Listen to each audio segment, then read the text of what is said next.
Salam dəyərli müəllimlər, xoş gördük hər birinizi. Bugün sizlərlə çevrə üzrə hərəkətə aid bir neçə maraqlı test nümunələri ilə tanış olacağıq.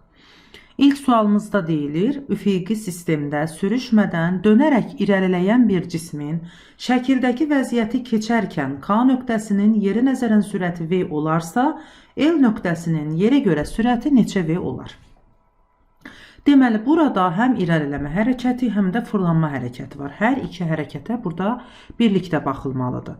Bir cisim həm irəliləmə hərəkəti, həm dönmə hərəkəti icra edirsə, bütün nöqtələrinin irəliləmə hərəkəti eyni olur. Nöqtənin harada olmasından asılı olmayaraq. Yəni, burada K nöqtəsinin də irəliləmə hərəkəti V-dir, L nöqtəsinin də mərkəz nöqtəsi yer səthinə toxunan bütün hissələri biz V olaraq yaza bilərik. Hər biri V-dir.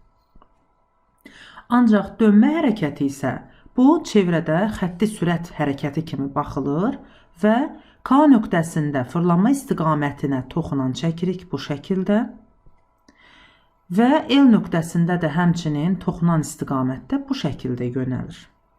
Və biz bunu deməli məsələdə V verdiyi üçün gəlin biz bunu V' qeyd edək ki, sürətlər qarışmasın. İndi K nöqtəsində fırlanma, yəni xətti sürət də V'-dir və bu cür yönəlibdir. Burada da xətti sürət bu cür yönəlir. Onda biz, deməli, buranı 30 dərəcə verirsə, deməli, bu bucaqda 30-dur. Bura 30-dursa, deməli, arada qalan bucaq 60 dərəcədir. İki vektor arada qalan bucaq 60 dərəcə olarsa, yerə nəzərən sürət, biz bunu xüsusi hallar kimi mövzu izahında qeyd eləmişdik ki, İki qiymətcə eyni vektor arada qalan bucaq 60 dərəcədirsə, onda əvəzləyici, yəni yerə nəzərən əvəzləyici vektor bir vektorunun qiymətinin kökaltı 3-ə hasilinə bərabərdir. Yəni, K nöqtəsinin yerə nəzərən sürəti V bərabərdir. Kök altında 3 V' yaza bilərik. Onda L nöqtəsinə baxsaq, arada qalan bucaq 90 dərəcə olduğu üçün, onda V L nöqtəsinin sürəti bərabərdir. Kök altında 2 V'. Qeyd edək ki, biz buradan V' tapsaq, V' bərabərdir. V bölünsün kök altında 3. Gətirib bu qiyməti bu ifadədə yerinə yazsaq, onda alarıq VL bərabərdir.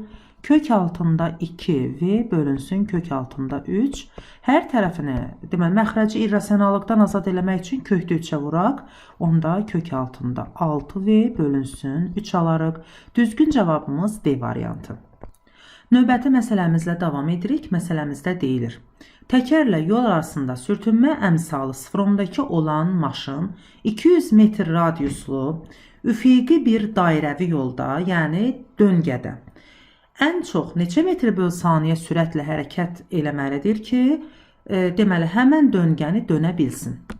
Burada, baxın, bir çevrə üzrə hərəkət kimi bu döngə hissəsinə belə baxsaq, buradan keçən maşın belə hərəkət edirsə, baxın, bu döngədən, bu hissədən sürüşmədən belə keçə bilməsi üçün cismi mərkəzə doğru çəkən mərkəzə qaçma qüvvəsi, yəni deməli, mv kvadratı bölünsün r yaza bilərik. Həmən bu qüvvə təkərlə yol arasındakı sürtünmə qüvvəsinə bərabər olmalıdır. Əgər bu qüvvələr biri-birini tarazlaşdırarsa, onda cisim düzgün bir şəkildə döngəni dönüb gedə bilər. Ona görə də biz yazmalıyıq ki, mv kvadratı bölünsün r bərabərdir μmj-yə. μmj. Buradan m'lər ixtisar gedər və v kvadratı alarıq ki, v kvadratı bərabərdir μjr. Həmçinin onu da qeyd edim ki, müəllimlər, bu ümumiyyətlə döngədə cismin düzgün dönə bilməsi üçün bunu bir düstur kimi də qeyd dəftərimizə yaza bilərik. Döngənin düzgün dönməsi üçün cismin, maşının hərəkət sürəti bu şərti həmişə ödəməlidir. Yaxşı, onda burada, yəni, bu sürəti aşmamalıdır. Bu sürəti aşsa, onda mərkəzə qaçma qüvvəsi, yəni cismin daha doğrusu mərkəzdən qaçma qüvvəsi daha çox olar və cisim döngədən çıxar. Yəni, sürtünmə qüvvəsindən üstün olar və cisim döngəni düzgün dönə bilməz. Onda bizdən həmin bu sürəti soruşduğu üçün yaza bilərəm. V kvadratı bərabərdir 0,2 vurulsun J 10'dur. Radiusu isə 200 metr veribdir. Bərabərdir 400. Buradan da V kök altında 400. Bu isə bizə 20 metr bölü saniyəni verir. Düzgün cavabımız C variantı. Növbəti məsələmizdə deyilir, 1 metr uzunluğundakı ipə bağlı 400 qram kütləli bir top şaqüllə 37 dərəcəlik bucaq təşkil edəcək şəkildə sabit bucaq sürəti ilə dönməkdədir. Buna görə ipdəki gərilmə qüvvəsi neçə newtondur? Müəllimlər, burada əgər cisim belə tarazlıqda dayansaydı bu şəkildə, onda burada yəni cismin 400 qram kütləli cismin ağırlıq qüvvəsi nə qədərdirsə, ipə həmən qədər gərilmə qüvvəsi yaradardı. Yəni M bərabərdir 0,4-dürsə, onda mg bərabərdir 4 newtondur. Biz bura 4 newton yaza bilərik. İndi burada baxın belə bir cismi mərkəzdən itələyən həmən bu qüvvə ki var, yəni mərkəzə qaçma qüvvəsinə bərabər olan bu qüvvə, diqqət eləsək 37 dərəcənin qarşısındakı tərəfdir. Onda bu bucağı biz 53 dərəcə yazsaq, 3, 4, 5 3 bucağına görə 53 dərəcənin qarşısı 4x, elə 4 newtondur. Deməli, x-a 1 newton kimi baxa bilərik. Yəni, 37 dərəcənin qarşısı 3x olduğu üçün bura 3 newton yazaram.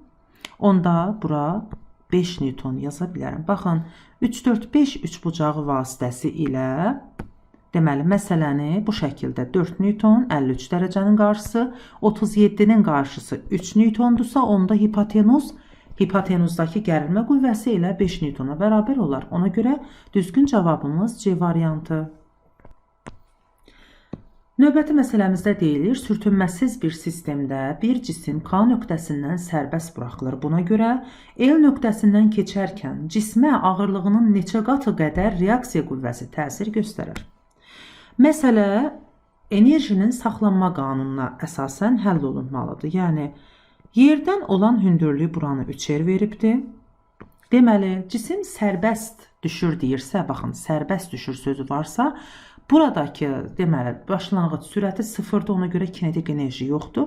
Hal-hazırda cismin mövcud olan tam enerjisi potensial enerjinin maksimal qiymətinə bərabərdir. Onda mgh-a görə yaza bilərəm 3mgr.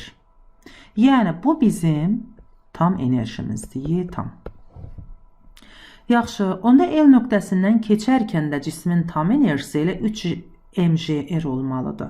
Yerdən R hündürlükdə olduğu üçün L nöqtəsi. Yaza bilərəm 3mgr, yəni tam enerji bərabərdir.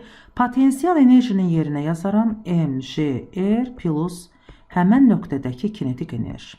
Onda biz kinetik enerji üçün 2mgr alarıq.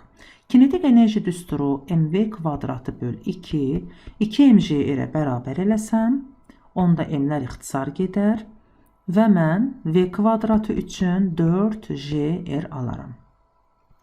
İndi burada L nöqtəsində cismə təsir göstərən, baxın müəllimlər, reaksiya qüvvəsi, həmən bu qüvvədir. Görürəm ki, bu reaksiya qüvvəsi elə ipin həmən nöqtədən keçəndə ipin gərilmə qüvvəsi qədərdir. Ona görə də gərilmə qüvvəsi də mərkəzə qaçma qüvvəsinə bərabər olduğu üçün yaza bilərik mv kvadratı bölünsün R. Bizdən soruşulan qüvvə həmən bu qüvvədir.